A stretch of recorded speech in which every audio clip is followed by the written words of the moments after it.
Guys, just got my new bar moved up from the basement.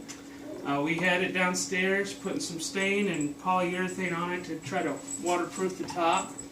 My girlfriend's dad, Mark Miller, and Dia Miller and his brother John helped make it right in front of me. It took 5 or 6 hours. And we finally got it moved to Columbia and put all the stuff in it. So the stain on it's a Red Oak 215 and it's got a polyurethane spray. But I thought, since I got this new bar, I'd show you all how to make a drink that I'm kind of known for making, which is a martini. And a lot of people are familiar with martini, but they may not know necessarily what it is. And I can almost guarantee you won't like it the first time you have it either. But I just wanted to show you how to make one of those. So I want to start over here with a tool a lot of people associate with a martini, which is a 3-piece shaker. However, this is a horrible tool for martinis. And the reason why is because what happens when you make a martini in here, you put the ice in, you put your liquor in, and you shake it. And what that does is actually breaks apart the ice cubes and causes crystals to form, which clouds up the liquor and makes it look like over-calcified sewer water. And a martini is really 80% presentation, so that is going to make for just a horrible-looking martini. So what you have is, you've got your jigger that goes on the top, your strainer, and then the body of this. You can get one of these for $3 to $7 at Bed Bath & Beyond or someplace like that. But this has its place, but not for martinis. This is better for kind of fruity cocktails or things that are more opaque when you're done with them. Next thing we have here is a martini glass. I picked this up at Dollar Tree for $1. It's not the greatest martini glass. It is quite large. You will be drunk after you drink one martini out of this for the normal person. So this, you really want to have one of these. They're really easy to find. They're really cheap. You don't really want to make a martini without these. I've gone to restaurants to order martinis or Manhattans, and they'll come out with the drink in a shooter glass, which is just, it's disrespect, honestly. So the next thing we have here is a 16-ounce pint glass, and this is where you're actually going to make the drink. And it's imperative for both the martini and the pint glass that they are very, very clean. So you always want to wash them each time after you make a drink, and then you want to bring the temperature down on them as well. So after you wash them in hot water, make sure you rinse them in cold water for a good amount of time to bring the temperature of the glass down so you don't over dilute your martini. The other thing about this, you don't want to wipe them out to dry. What I usually do, after I rinse, I'll kind of sling them out over the sink, because you may have a little residual water, but that's better than residual fibers that are going to get in the drink and make it nasty. So again, the 16-ounce pint glass, that's where we're going to make the drink, mix it up. Then we've got our jigger, that's Jigger. It has two sides. This is a 1-ounce side, and this is a 1.5-ounce side. Now, I usually just use the 1.5-ounce side, except for my last shot. I will switch it over to the 1-ounce. I'll show you that. The thing about a martini is it's going to be 4 parts liquor, 1 part vermouth, 5 parts total. And even if you have a smaller martini glass, that's still going to be true. So you just want to have that 5 parts, 1 part vermouth, and 4 parts liquor, no matter what size of instrument you're working with. Next thing we have is called a Hawthorne strainer. Now this fits at the top of your 16-ounce pint glass, and this is what's going to keep the ice in the glass when you actually pour the drink into your martini glass.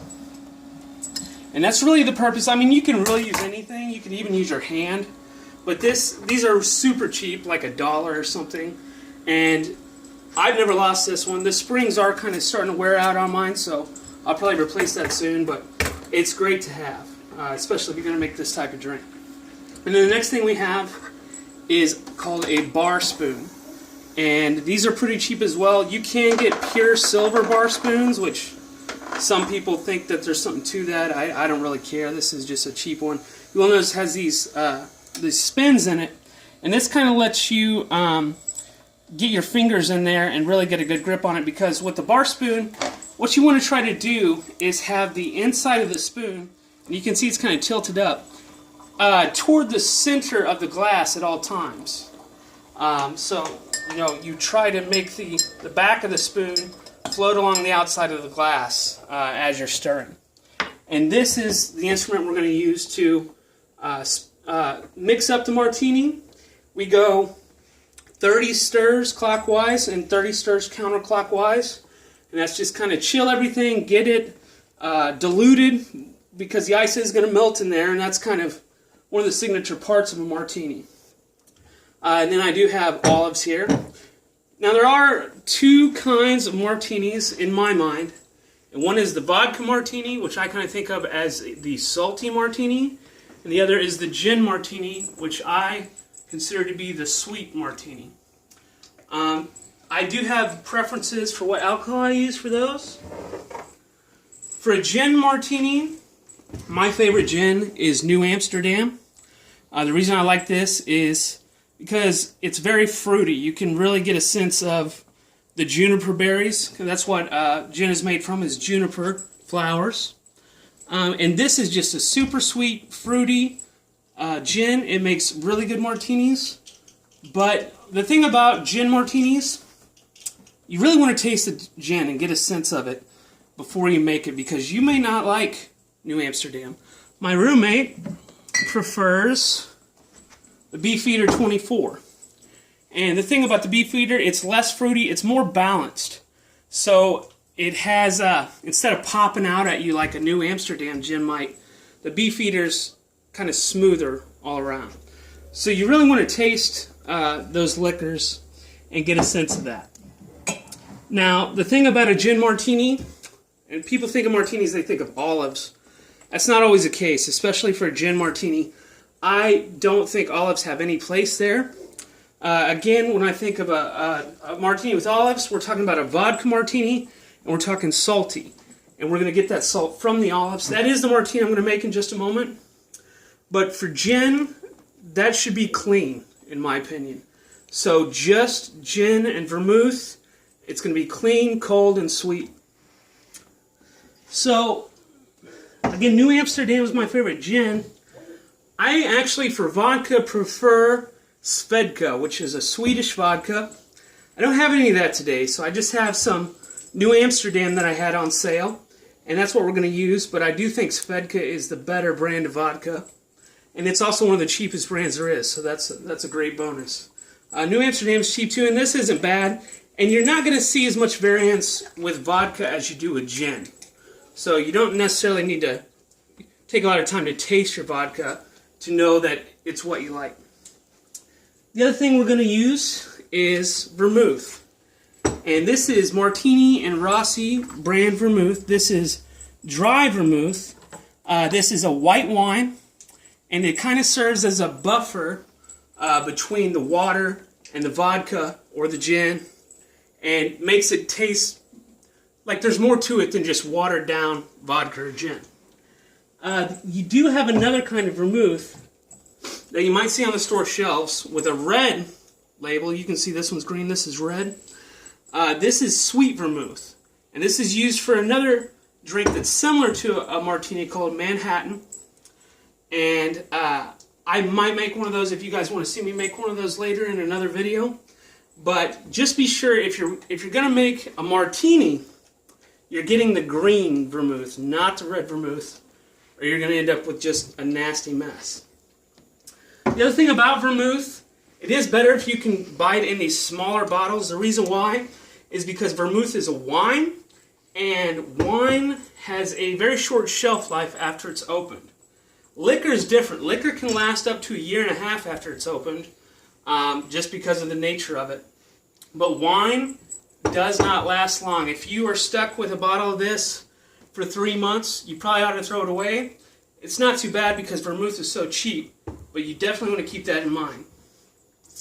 So, now that we have our ingredients here, we're going to go ahead and put together a vodka martini. I like to just do mine normal with 2 olives. You can do what's called a dirty martini where you add more olive juice, sometimes up to a ½ ounce.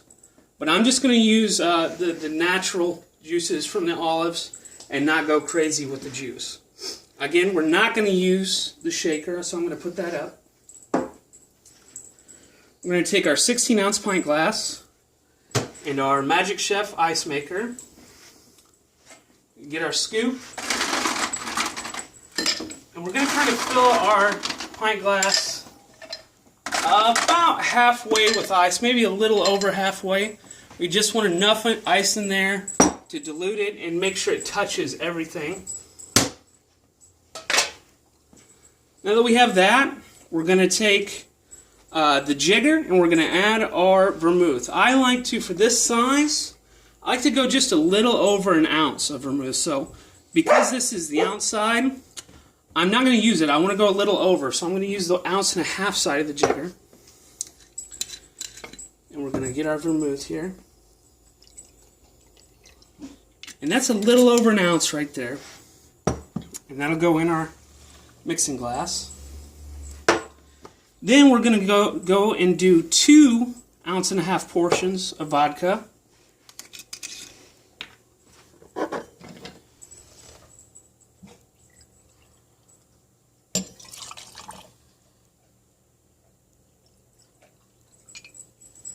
And then we're going to switch over to the other side and add an additional ounce of vodka.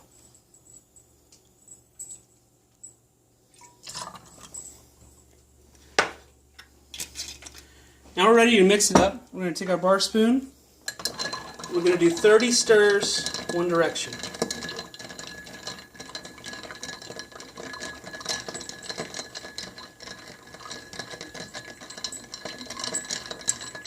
And we're going to go back the other direction, another 30 stirs.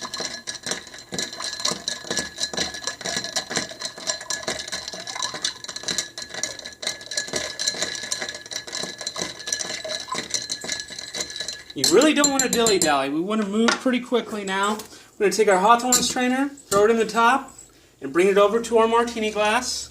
And give it a nice even pour. Try to angle down the side a bit. Because again, you want this to look really clean, really clear. That's a big part of the presentation. And now at this point, we'll go ahead and add our olives. I've got some skewer sabers here. I like to do 2 olives on this size of martini. And I will try to kind of pick up just a little extra juice, and then we'll drop it in.